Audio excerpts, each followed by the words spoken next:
Hello, good evening. आप सभी का स्वागत है हमारे एक नई वीडियो में। मैं आज आप सभी को डिजास्टर मैनेजमेंट जो हमारा सब्जेक्ट है उसका चैप्टर नंबर 10 है जलवायु परिवर्तन, क्लाइमेट चेंज। हम इसके बारे में करेंगे, ठीक है। तो जो क्वेश्चन इसमें जो मोस्ट इम्पोर्टेंट क्वेश्चन है तो वो 4 है। ओनली जलवायु और मौसम को समझना, दूसरा है जलवायु परिवर्तन को समझना। देखिए, पहले तो उन्होंने बताया कि जो मौसम, जलवायु और जो मौसम होता है उसका स्वरूप कैसा होता है उसको जानना है। दूसरा है जलवायु परिवर्तन को समझना कि जो जलवायु होती है वो परिवर्तन उसमें किस तरीके से होता है और क्या कारण होता है, इस बात को जानना है। तीसरा है जलवायु परिवर्तन की ओर संवेदनशीलता कि जो जलवायु परिवर्तन है इसकी वजह से जो संवेदनशीलता छा रही है इसके बारे में हम देखेंगे। और जो लास्ट है जलवायु परिवर्तन की ओर अनुकूलन, मतलब जो जलवायु परिवर्तन है उसकी ओर हम अनुकूलन स्थिति, मतलब जो जलवायु के लिए अच्छी स्थितियां हैं वो हम किस तरीके से बना सकते हैं उसके लिए बताया गया है, ठीक है। तो चलिए अब हम करते हैं स्टार्ट। देखिए, जलवायु और मौसम का स्वरूप। तो सबसे पहले हम देखते हैं इसमें मौसम। मौसम वायुमंडल की दिन प्रतिदिन की स्थिति होती है और अव्यवस्थित, अगतीय, सक्रिय व्यवस्था होती है। ये बता रहे हैं कि जो मौसम है वो वायुमंडल के क्या है, जो दिन प्रतिदिन होते हैं उनकी स्थिति होती है। और ये क्या है, स्थायी नहीं होती है, मतलब व्यवस्थित नहीं होती है, अव्यवस्थित होती है और अगतीय होती है और अगतीय सक्रिय व्यवस्था होती है। मूल्यतः मौसम जो सूर्य होता है उसके कारण बनता है, जो कि क्या है, तारामंडल को ताप देता है। कि जो सूर्यमंडल होता है वो तारामंडल को ताप देता है जिसके कारण मौसम बनता है और बिगड़ता है। किसी अन्य ध्रुव की अपेक्षा भूमध्य रेखा पर अधिक बालाघात करता है और सूर्य की गर्मी के साथ एक जो तारामंडल के क्या है, जो नक्षत्र होते हैं उसकी चक्रवात पर अपना प्रभाव छोड़ती है, जो प्राय जल से ढका हुआ होता है और इससे जो उत्पन्न होता है उसे हम मौसम कहते हैं, ठीक है। तो हम दूसरा देखते हैं जलवायु। जलवायु शब्द क्या है, व्यापक रूप से अनेक अर्थ होते हैं। हम में से बहुत से लोग जलवायु को तापमान के रूप में लेते हैं, यद्यपि इसमें वर्षा का होना और आर्द्रता भी हमारे दिमाग में होती है। जब हम जलवायु परिवर्तन पर क्या है विचार करते हैं उस समय क्या है, हमारे माइंड में हिम या जो नदी काल के समय के निर्धारण के बारे में सोचने लगते हैं। क्योंकि अभी हाल में क्या है, अभी हाल के दिनों में लोगों में यह चिंता बढ़ने लगी है कि जो वायुमंडल की जलवायु में क्या है, कार्बन डाइऑक्साइड बढ़ने और अन्य ग्रीन हाउस गैसों के बढ़ने का क्या है, अल्पकालिक प्रभाव हो सकता है। और जो थोड़े समय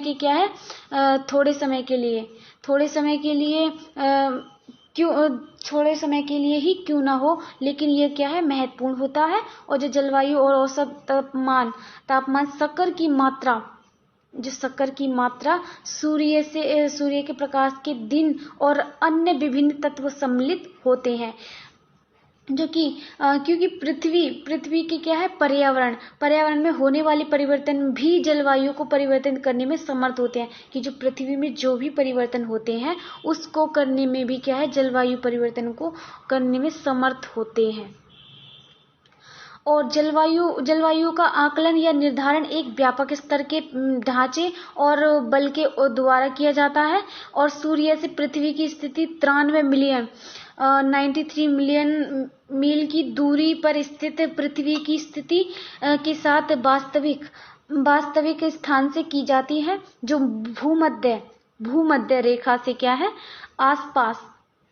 भूमध्य रेखा के आसपास उष्णकटिबंधीय क्षेत्र पर सौर विकिरण की मात्रा पर जीवन बने रहने की स्थिति पर निर्भर करता है। जहाँ क्या है, जो सूर्य पे बहुत ही ज्यादा निकट होता है और पृथ्वी जो है अपनी धुरी पर क्या है, वहां चक्र लगाती रहती है। और जहाँ पर भूमध्य रेखा के आसपास क्या है, उष्णकटिबंधीय जो क्षेत्र होते हैं वहां पर अत्यधिक ताप की मात्रा होती है। क्योंकि इस तरह से क्या है, सूर्य के प्रकाश का विषम जो वितरण के परिणाम स्वरूप क्या है, वायुमंडल स्थित तापमान तथा विश्व की समुद्री धारा और जो वायु संचालन क्या है, यह तदी जलवायु को प्रभावित करते हैं। अब हम देखते हैं जलवायु परिवर्तन। तो जलवायु परिवर्तन क्या होते हैं, हम अब ये देखते हैं। जलवायु परिवर्तन, जलवायु परिवर्तन का अर्थ है जलवायु की स्थिति में परिवर्तन होना, मतलब उसमें चेंज हो जाना, बदलाव होना, बदल जाना। इस तरह के परिवर्तन में क्या है, लंबा समय लगता है, क्योंकि कभी कभी क्या है ये अवधि दशकों में होती है, और अथवा इसमें लंबी अवधि भी हो सकती है, मतलब दशकों में भी होती है और इससे भी ज़्यादा लंबी अवधि हो सकती है, क्योंकि जो जलवायु परिवर्तन होता है वो अचानक नहीं होता है, कई दशकों में या कई सालों में, कई वर्षों में क्या है होता है इसमें जलवायु में परिवर्तन। तो जलवायु परिवर्तन क्या है, प्राकृतिक आंतरिक प्रक्रिया अथवा जो बाहरी दबाव के कारण ही होती है, जैसे कि और सौर चक्र का बालाघात, ज्वालामुखी का विस्फोटन और वायुमंडल या प्रयोग में आने वाली भूमि की संरचना में सतत उद्भेदन संबंध विस्फोटन, वायुमंडल को संयुक्त राष्ट्र संरचना सम्मेलन में जलवायु परिवर्तन जो क्या है, framework convention on climate change ने यह परिभाषा दी है कि जो जलवायु परिवर्तन सीधे तौर पे क्या है, परोक्ष रूप से मानव गतिविधियों के कारण होता है। ये बता रहे हैं कि जो क्लाइमेट चेंज की जो परिभाषा दी है, framework convention on climate change में जो ये परिभाषा दी गई है, तो उसमें बताया गया है जो जलवायु के परिवर्तन का जो सीधा तौर क्या है, परोक्ष रूप से मानव गतिविधि, मतलब जो मानव की जो भी कार्य होते हैं उनके कारण होता है, और जो वायुमंडल की क्या है, संरचना को बदलती है, और कुछ समय की अवधि के बाद जो प्राकृतिक जलवायु में क्या है, भिन्नता लाती है। ऐसा तुलनात्मक काल अवधि में देखा जाता है, और जलवायु परिवर्तन स्थिति या व्यवस्था परिवर्तन से संबंधित होता है, जैसे कि तापमान का मौसमी ढांचा जो कि लंबी कालावधि के लिए प्रेक्षण किया जा सकता है, और governmental panel on climate change, intergovernment जो पैनल है और जो क्लाइमेट चेंज, इसमें जो हमने देख लिया जो आईपीसीसी के प्रयोगों में क्या है स्पष्ट किया गया है। ये बता रहे हैं कि जो intergovernmental panel on climate change जो है, इसके प्रयोगों में स्पष्ट किया गया है कि जो समय के साथ क्या है, जलवायु परिवर्तन एक काल अवधि के बाद किसी भी परिवर्तन से संबंधित होता है। एक काल अवधि के बाद क्या है, किसी भी परिवर्तन से संबंधित होता है, जो मौसम प्राकृतिक विविध प्रक्रियाओं के कारण हो सकता है, अथवा जो मानव की क्रियाविधियां हैं, जो क्रियाविधियां या वह कार्यकलाप के कारण भी हो सकता है। तो हम देखेंगे भूमंडल पर जलवायु परिवर्तन के प्रभाव। जो भूमंडल है हमारा, उस पर जलवायु परिवर्तन के क्या इफेक्ट पड़ते हैं, क्या प्रभाव पड़ते हैं, तो हम इसमें ये देखेंगे। तो चलिए हम देखते हैं। गत 50 ईयर्स से अधिक मानव क्रियाकलाप, विशेषकर जीवाश्म ईंधन का अत्यधिकता से प्रयोग करना या उसको जलाने के कार्यों में क्या है, अत्यधिक वृद्धि हुई है, और जिसकी परिणाम स्वरूप कार्बन डाइऑक्साइड और अन्य ग्रीन हाउस गैसों में समुचित वृद्धि हुई है, जिसके कारण क्या है, जो निम्न वायुमंडल और जो भूमंडलीय जलवायु जो अपनी अधिक गर्मी और ताप के बारे में क्या है, घेरे में क्या है ले लिया है, तथा जो क्या है जिसने भूमंडल की जलवायु को प्रभावित किया है, जो इफेक्ट डाल रही है, उसने क्या है इसके साथ ही पिछले 100 वर्षों में के दौरान पूरा विश्व लगभग क्या है 0.85 डिग्री सेंटीग्रेड की ओर क्या है अधिक गर्म हुआ है। अब उसका तापमान जो बढ़ा भी है, और जो पिछले 3 दशकों के अंदर सन क्या है 1850 में से लेकर क्या है इस अवधि में सबसे अधिक तापमान में वृद्धि हुई है। अब हम इसमें देखेंगे आईपीसीसी है जो 2014 की बात है। इसमें समुद्री स्तर में बेतहाशा वृद्धि हुई है, ग्लेशियर्स जो हैं वो उनमें विखंडन, वर्षा पैटर्न में परिवर्तन और जो अत्यधिक मौसम की परिघटनाओं में क्या है, अधिक संघनता और बार बार बदलाव की स्थिति बन गई है। और जो मानव का स्वास्थ्य जलवायु और मौसम के बुरे प्रभावों से क्या है, प्रभावित हो रहा है। तो जो WHO है, WHO वर्ल्ड हेल्थ ऑर्गेनाइजेशन जो 2005 और 14 है, उसमें क्या है, जलवायु और जो जलवायु में विविधताओं में परिवर्तन, विशेषकर जो अत्यधिक मौसम में बदलाव पर्यावरण को क्या है, प्रभावित करते हैं, जो कि हमें स्वच्छ वायु, खाद्य, जल, आश्रय, सुरक्षा प्रदान करते हैं। अब जो जलवायु में जो परिवर्तन होता है, अन्य प्राकृतिक और मानव निर्मित दबावों को एक साथ प्रभावित करता है, जो मानव स्वास्थ्य को क्या है, जोखिम पूर्ण बनाता है और अनेक अच्छे तरीकों या साधनों को हानि पहुंचाने का कार्य करता है। अब हम देखेंगे इनमें से कुछ स्वास्थ्य पर पड़ने वाले बुरे प्रभाव विश्व के सभी हिस्सों तथा हिमालय सहित सभी क्षेत्रों में क्या है, हम पहले से ही सामना करते आ रहे हैं। अब हम दूसरा देखें, अगर इसके अंतर्गत कौन कौन से आते हैं कि जो भूमंडल, हमारा जो भूमंडल है, भूमंडल पर जलवायु परिवर्तन के प्रभाव किस किस पे पड़ते हैं, तो हम देखेंगे विश्वीय उष्ण तापमान, जो विश्वीय उष्ण तापमान है, ग्लोबल वार्मिंग, उसमें सौर ऊर्जा का लगभग क्या है, 75% भाग पृथ्वी की सतह पर पहुंच गया है, जिसे पृथ्वी ने सोख लिया है, जिसके परिणाम स्वरूप पृथ्वी के तापमान में वृद्धि हुई है और तापमान के विकिरण का बचा हुआ अंश या हिस्सा फिर वापस वायुमंडल के अंदर मिल गया है। इसका जो कुछ अंश है, ग्रीन हाउस गैस में समा गया है। इसके अतिरिक्त जो विभिन्न मानवीय गतिविधियों के कारण क्या है, अधिकतर कार्बन डाइऑक्साइड पैदा होती है और द्रुत गति से फैल जाती है, इसमें वृद्धि हो रही है।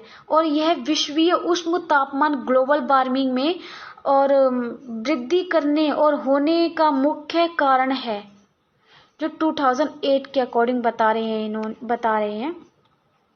जो पिछले कुछ दशक हैं, जो औद्योगिकरण तथा जनसंख्या में वृद्धि और मानव गतिविधियों में वृद्धि होने के कारण और जो वायुमंडल प्रदूषित हुआ है और दृश्य प्रभाव आदि के कारण क्या है, वायुमंडल में 31% कार्बन डाइऑक्साइड ही बनने की प्रक्रिया में वृद्धि हुई है और यह निम्न वायुमंडल में सम्मिलित हुई है, जिसके कारण क्या है, तापमान से वायुमंडल में वृद्धि हुई है। और हमारे पास इस बात के साक्ष्य हैं कि अभी भी कार्बन डाइऑक्साइड के स्तर में लगातार वृद्धि हो रही है। और जो संयुक्त राष्ट्र जलवायु परिवर्तन संरचना का सम्मेलन हुआ था, जो यूनाइटेड नेशनल फ्रेमवर्क गवर्नेंस जो कन्वेंशन ऑन क्लाइमेट चेंज जो है के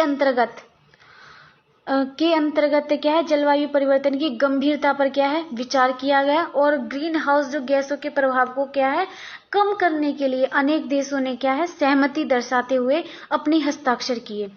हालांकि जो क्या है, वर्तमान अंतर्राष्ट्रीय समझौता जलवायु और समुद्र के स्तर में महत्वपूर्ण परिवर्तन करने और इसके कुप्रभाव जो दुष्प्रभाव पड़ते हैं उसको रोकने में अधिक प्रभावी दिखाई नहीं देता है। अम्ल वर्षा, जो एसिड रेन है, जैसे जब जीवाश्म ईंधन जैसे कि तेल और प्राकृतिक गैस जलते हैं तो रासायनिक पदार्थ सल्फर डाइऑक्साइड और तथा नाइट्रोजन ऑक्साइड की उत्पत्ति होती है और इस तरह के रासायनिक पदार्थ जल को प्रभावित करते हैं तथा अन्य रासायनिक पदार्थ सल्फ्यूरिक अम्ल और नाइट्रिक अम्ल तथा अन्य हानिकारक वायु को क्या है, प्रदूषित करते हैं, जैसे कि सल्फेट और नाइट्रिक आदि। ये रासायनिक पदार्थ वायुमंडल की ओर ऊपर जाते हैं और जिनका वाहन वायु द्वारा प्रभाव होता है और फिर अम्ल के रूप में धुंध या बर्फ की वर्षा पृथ्वी पर होती है और अम्लीय या जो तेजाबी, जैसे अम्ल बोले या तेजाब बोले, एसिड वर्षा के जो मर्क्यूलिक या संचारक प्रकृति के कारण पर्यावरण को कई तरीकों से हानि पहुंचाती है। अम्ल या जो तेजाब होता है से प्रदूषित होने के कारण कण या गैसों का निर्माण होता है। जब वह वर्षा में धुल जाती है और संचारक घुलन के रूप में बदल जाती है, इसे अम्लीय अपसारण अथवा तलछट के नाम से भी जाना जाता है।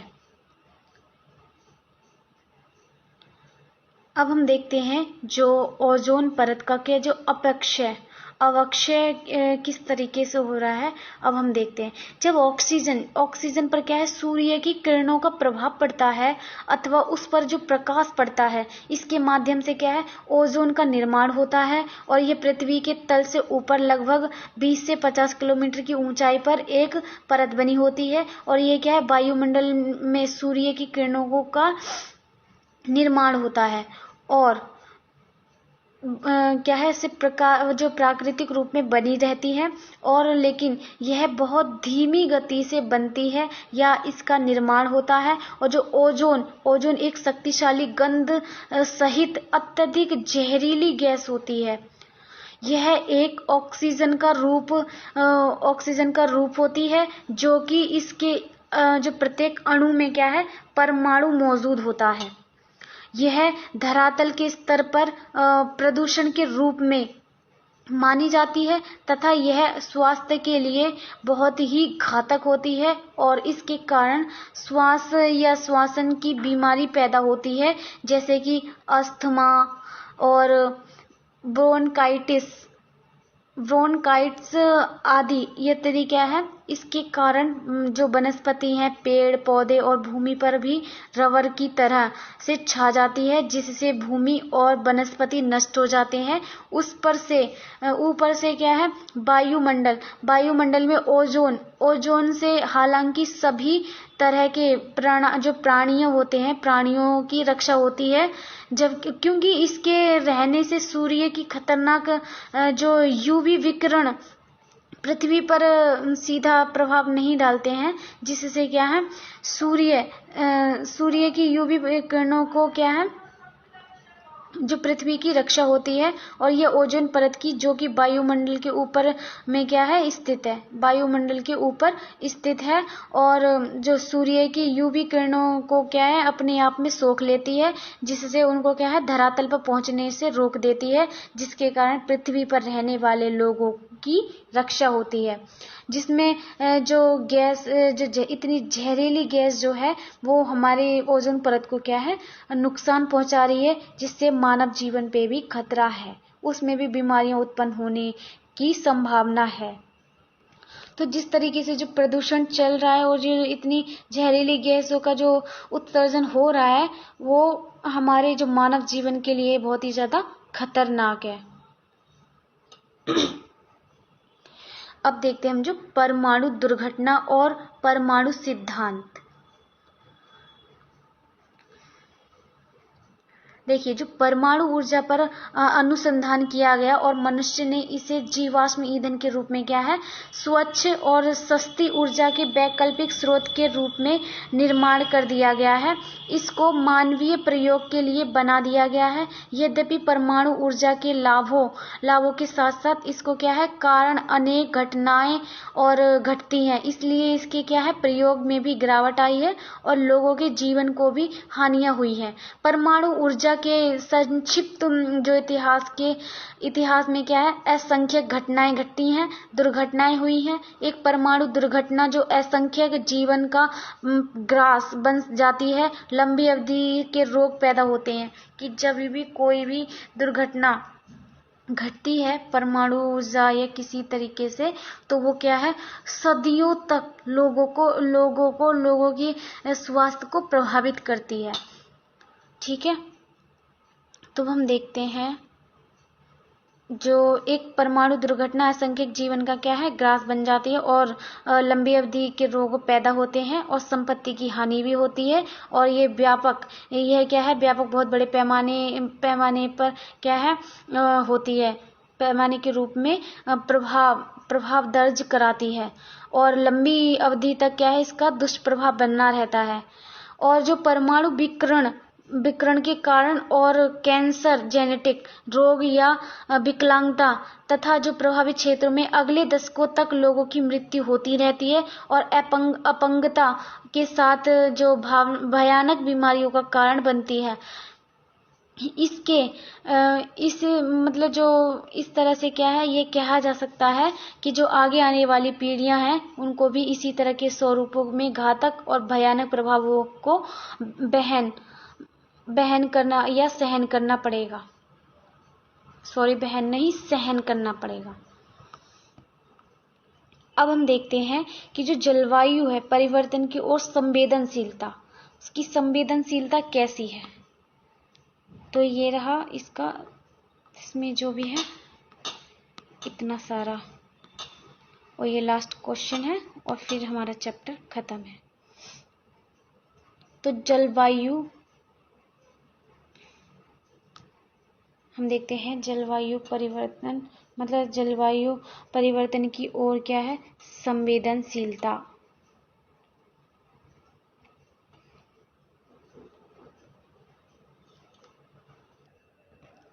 देखिए, अब हम देखते हैं जलवायु परिवर्तन की ओर संवेदनशीलता। वर्तमान जो परिप्रेक्ष्य में क्या है, जलवायु परिवर्तन एक बड़ा मुद्दा है तथा जलवायु का प्रभाव पारिस्थितिकी व्यवस्था और जो समाज पर प्रत्यक्ष और अप्रत्यक्ष दोनों रूपों से पड़ता है। जल एक अत्यधिक मौलिक और गंभीर प्राकृतिक स्रोत है और जलवायु परिवर्तन में एक उच्चतम संवेदनशील है। यह देखा गया है कि जलवायु परिघटना में तीव्रता से परिवर्तन दिखाई दे रहे हैं कि विश्व जल विज्ञान चक्र में तीव्रता से परिवर्तन हो रहा है तथा इसके जो जल की मात्रा में क्या है, उसकी गुणवत्ता दोनों, चाहे भूमि की तरह सतह या भूतल का जल हो, संपूर्ण तारामंडल पर गहरा प्रभाव पड़ता है। जो इन परिवर्तनों का प्रभाव पीने का पानी, भोजन उत्पादन, निर्माण, सफाई कार्य करने के लिए जल स्रोतों की उपलब्धता पर पड़ा है और इसके साथ ही व्यापक जनसंख्या, जो विशेषकर विकासशील और जो कम आय वाले देशों के आय जो प्रयोग के लिए जल, भोजन और आजीविका एवं स्वास्थ्य की या सुरक्षा की संवेदनशीलता में बेहद वृद्धि हुई है। संवेदनशीलता क्या है, आईपीसीसी की 5वीं रिपोर्ट जो 2007 में आकलन करते हुए संवेदनशीलता की परिभाषा प्रस्तुत की है। जलवायु परिवर्तन की ओर संवेदनशीलता के व्यापक रूप से जो पुनर्वृत्ति अथवा झुकाव को विपरीत या विषय प्रभाव कहते हैं। संवेदनशीलता संकल्पना और तत्वों की क्या है, विभिन्नताओं को समाहित करती है। व गंभीरता या अति संवेदनशील हानि व घातकता का सम्मिलित करती है और जिसमें क्षमता की कमी और स्वीकार्यता का सामना करना पड़ता है। अतः संवेदनशीलता का जलवायु परिवर्तन के जो संबंध में यह अर्थ है कि जलवायु स्थितियों में जो परिवर्तन हो रहा है उसका सामना करना संभव नहीं है। परिवर्तन इतने अधिक हो गए हैं कि लोग उनका जो सामना और स्वीकार करने में नितांत असमर्थ दिखाई देते हैं। उनके लिए इतना ही है कि जलवायु परिवर्तन बहुत ही संवेदनशील हो चुका है और इस तरह के आईपीसीसी के अनुसार क्या है, संवेदनशीलता उस हद तक दर को कहते हैं जो विपरीत प्रभाव को झेलने के योग्य नहीं रहता है, जिसके बाद एक प्रबंधन संवेदनशीलता होता है। और जलवायु परिवर्तन, इस परिवर्तन में जलवायु भिन्नता और जलवायु जो चरम सीमा शामिल है। संवेदनशीलता व्यवहार में जो विशालता का कार्य है तथा जलवायु परिवर्तन की दर में जिसमें क्या है जो गंभीरता और स्वीकार्यता की पद्धति होती है जिसे व्यवस्था कह सकते हैं। और जो जलवायु की चिंता कोई मामूली अंदाजा नहीं है क्योंकि बल्कि यह एक IPCC जो तत्वाधान के अंतर्गत सैकड़ों वैज्ञानिकों की खोज के आधार पर निर्धारित की गई है। अब हम देखेंगे राष्ट्रीय संदर्भ। ठीक है, अब हम देखें राष्ट्रीय संदर्भ। जलवायु परिवर्तन भारत में स्पष्टता बहुत ही महत्वपूर्ण विषय है और भारत जो जलवायु परिवर्तन अधिक प्रभावित रहता है और यह केवल क्या है इसलिए ही नहीं कि यहाँ पर जलवायु संबंधी अनेक उच्च श्रेणी की क्या है आपदाएं आती रहती हैं जिनका हम सामना करते हैं। भारत 65% क्या है क्षेत्र जो सूखा से पीड़ित होता है और 12% जो 12% खाद्य परिवर्तन और क्षेत्र और 8% चक्रवात और बवंडर प्रभावित क्षेत्र हैं। बल्कि यहाँ पर क्या है लोगों की अर्थव्यवस्था इस पर निर्भर करती है और वहाँ की अधिकतर जनसंख्या जलवायु गंभीरता वाले क्षेत्र में रहती है अथवा उससे क्या है संबंधित जो क्षेत्र हैं जो जहाँ पर भारत में जलवायु परिवर्तन की क्या संवेदनशीलता वाले देशों में सबसे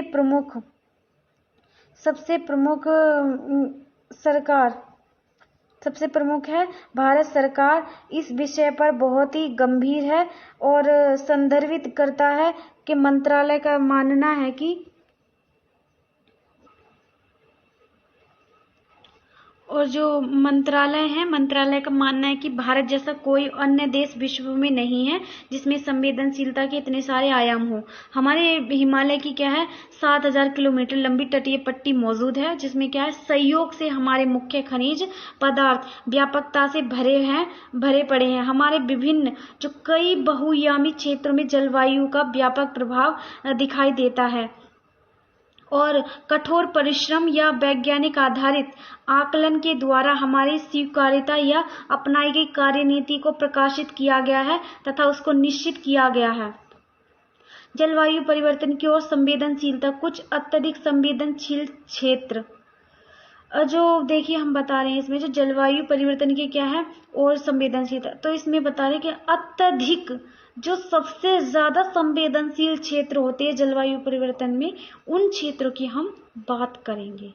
तो जलवायु परिवर्तन की संवेदनशीलता के अत्यधिक संवेदनशील क्षेत्र हैं हॉटस्पॉट्स या बिंदु की पहचान वर्तमान ज्ञान और जानकारी के आधार पर की गई है जिसका तत्कालीन वर्षों में विकास संभव हुआ है। एंथोनी स्मिथ 2009 एशियाई जो विकास बैंक में के अनुसार निचले तटीय क्षेत्र डेल्टा क्षेत्र और अर्ध सूखा क्षेत्र आदि जलवायु के संवेदनशील विषय क्षेत्र हैं। ज्वलंत क्षेत्र को विशेष क्षेत्र अथवा इलाकों के रूप में परिभाषित किया गया है जो कि जलवायु परिवर्तन के परिणाम स्वरूप एक या अधिक प्राकृतिक घातक या भयानकता के उच्च जोखिम वाले क्षेत्र होते हैं जिनका विपरीत प्रभाव अत्यधिक हो सकता है अथवा अन्य की तुलना और अधिक घातक हो सकते हैं। इसके साथ ही जो पश्चिमी तटीय क्षेत्र गंगा ब्रह्मपुत्र डेल्टा महानदी डेल्टा और जो पूर्वी तट पर कृष्णा और गोदावरी राजस्थान का सूखा क्षेत्र यह सभी संवेदनशील क्षेत्रों में सम्मिलित हैं तथा इसके दूसरी ओर जो INCCA 2012 के केवल 4 क्षेत्रों की पहचान की गई है अथवा उनको माना गया है कि जिनके नाम है तटीय क्षेत्र पश्चिमी घाट उत्तर पूर्वी क्षेत्र जैव विविधता पर आधारित जलवायु परिवर्तन संवेदनशील क्षेत्र के रूप में हिमालय के क्षेत्र सम्मिलित हैं और पश्चिमी शुष्क भूमि जो कि भारत की महत्वपूर्ण जीव भौतिकी स्थल है और इन चिन्हित क्षेत्रों से बाहर रखा गया है।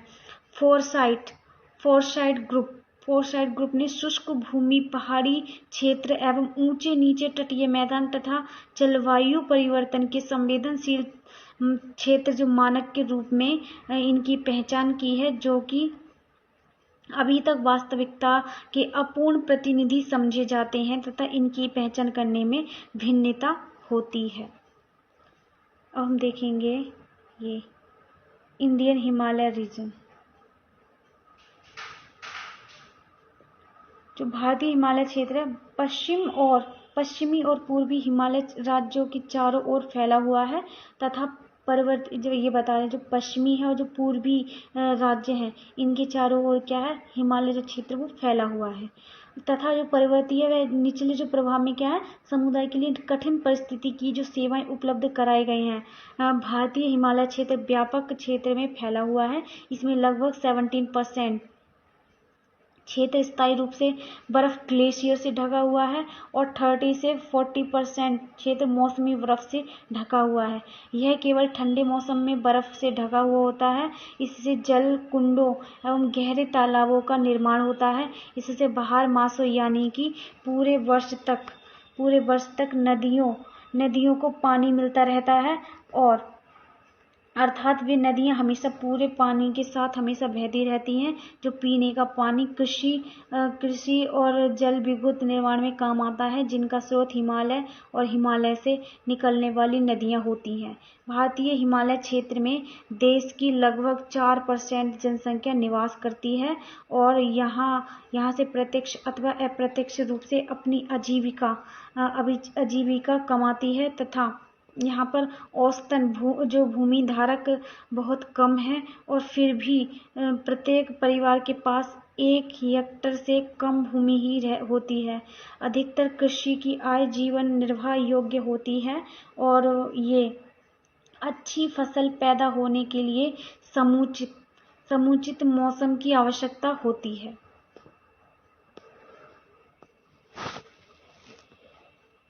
अब हम देखते हैं जो जलवायु परिवर्तन की ओर अनुकूलन किस तरीके से कर सकते हैं, इसके बारे में हम देखते हैं। तो जलवायु जो अनुकूलन की परिभाषा IPCC 2014 द्वारा इस प्रकार दी गई है। इसे मानव व्यवस्था में वास्तविक या संभावित जलवायु और इसके प्रभावों के बीच समायोजन करने की प्रक्रिया है, यानी कि हानि को संयत करना या लाभकारी अवसरों का शोषण या दोहन करने की दिशा में कार्य करना है। प्राकृतिक प्रणाली में वास्तविक जलवायु और इसके प्रभावों के बीच समायोजन की प्रक्रिया है। संभावित जलवायु के समायोजन को सुगम बनाने के लिए मानव हस्तक्षेप करना है। मानव व्यवस्था में अनुकूलन संयत हानि और सुविधाजनक अवसरों के शोषण को रोकने के मानव हस्तक्षेप करना है। प्राकृतिक प्रणाली मानव हस्तक्षेप संभावित जलवायु का सुगम समायोजन और इसके प्रभावों को दर्शाना है। और UNFCCC के अनुसार क्या है, जो अनुकूलन की परिभाषा इस प्रकार दी गई है कि विघटन और हानि से जैसे कार्य की जलवायु परिवर्तन के प्रभाव के परिणामों से देशों और समुदायों को बचाने के लिए प्रतिरोध के व्यवहारिक कदम उठाना अथवा उनको सुरक्षित करना है। अब हम देखते हैं अनुकूलन प्रक्रिया के चरण। देखिए, अब हम देखते हैं अनुकूलन प्रक्रिया के चरण। जो अनुकूलन प्रक्रिया होती है इसके कौन कौन से चरण होते हैं, हम अब इसको देखते हैं। आधारित या निम्न स्तर से अनुकूलन दिशा का निम्न विवरण है और वे चित्र बनते रहते हैं।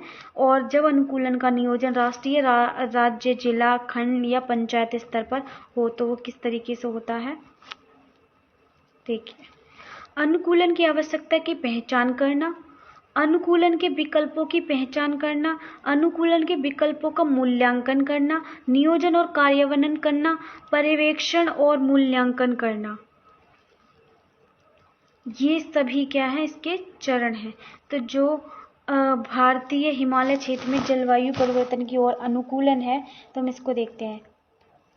भारतीय हिमालय क्षेत्र में जलवायु परिवर्तन एक उच्च संवेदनशीलता स्थिति है, इसलिए यहाँ पर समुदायों और प्राकृतिक प्रणाली या व्यवस्था को विस्तृत रूप से तैयार करने के माध्यम से वर्तमान और भविष्य में आने वाले जोखिमों को रोकने के लिए तुरंत कार्रवाई करने की अत्यंत आवश्यकता है। वर्तमान वैज्ञानिक साक्ष्य हमें सुझाव देते हैं कि जो जलवायु परिवर्तन के क्या है परिणाम हिमालय की पारिस्थितिक